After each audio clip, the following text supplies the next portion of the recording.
Hello and welcome to Cooking with Casey and Julian. My beautiful wife is videotaping us. Thanks, babe. Today I'm going to show you how to make pizza.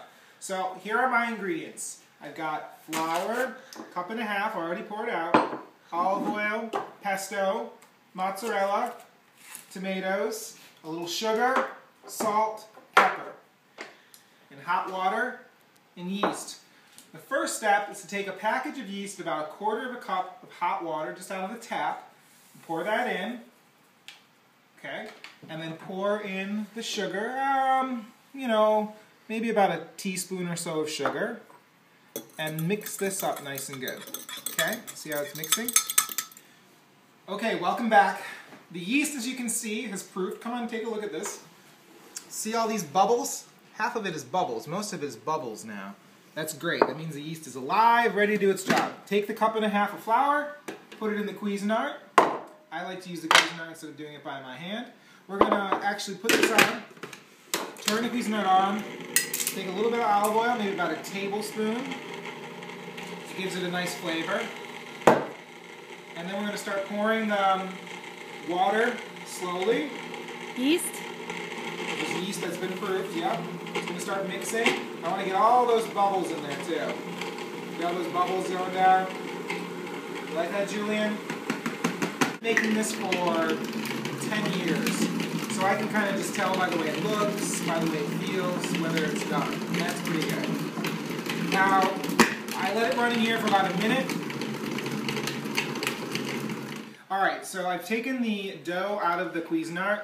And it's really great, it's really malleable, it's really kind of sticky still. Now I'm going to put it in a bowl. When I put it in the bowl, I'm just going to put a little bit of olive oil in. Mix that around a little bit. My hands are clean, girls. I'm going to take the dough, dump it in, just kind of move it around so it's nice and coated in olive oil. And I'm going to let this sit in a warm place for about half an hour and it's going to rise. Okay, so it's been about 30 minutes. If you look here, the dough, see it's at least doubled, if not more than that. Great. Now while I've been waiting, I've turned the oven on to 450.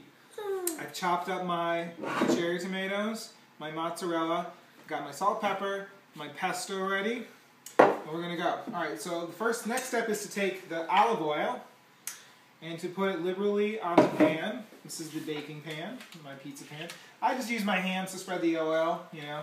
Get a lot of my germs in there for you ladies tomorrow. Baby's got its ass.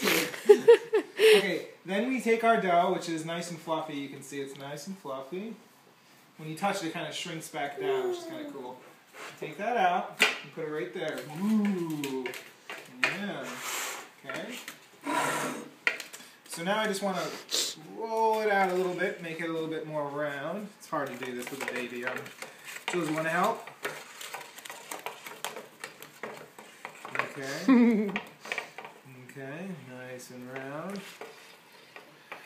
Okay. Now I don't like to fling it in the air, mostly because I don't know how. I'll probably hurt myself. Great! So instead of using a tomato sauce, what I like to do sometimes is use pesto, which is basically basil, olive oil, and Parmesan.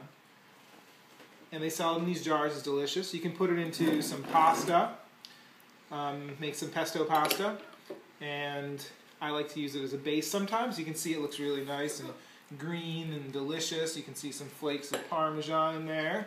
I like to put a bunch on. That's a lot. Nice and good. Yum, yum. No, Julian, it's not done yet. Okay, great. So we've got the pesto on. Now we just got to add the other ingredients. I just kind of get those mozzarella, the fresh mozzarella, the little balls, and I just cut them in half. It'll cook down nicely. Go. Alright, so I was saying that fresh mozzarella has more moisture in it, so when you cook it, there will be actually like a lot of moisture on top. And same with these fresh cherry tomatoes. They have a lot of moisture still in them. So it's okay. I mean, sometimes I'll have to pat it down with a paper towel halfway through, but you know, it's okay. It tastes a lot better in my opinion, so that's why I use the fresh ingredients. So you just kind of spread them around. It's not too complicated. Put some pepper, crack some pepper on it. See this? And put a little salt. And then we take it, oven's at 450, and just slide it in. And it will be ready in about 15 minutes. Say bye, Jules.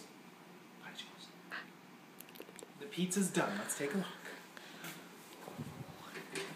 Oh, yeah. That looks great. It's ready to cut up and eat.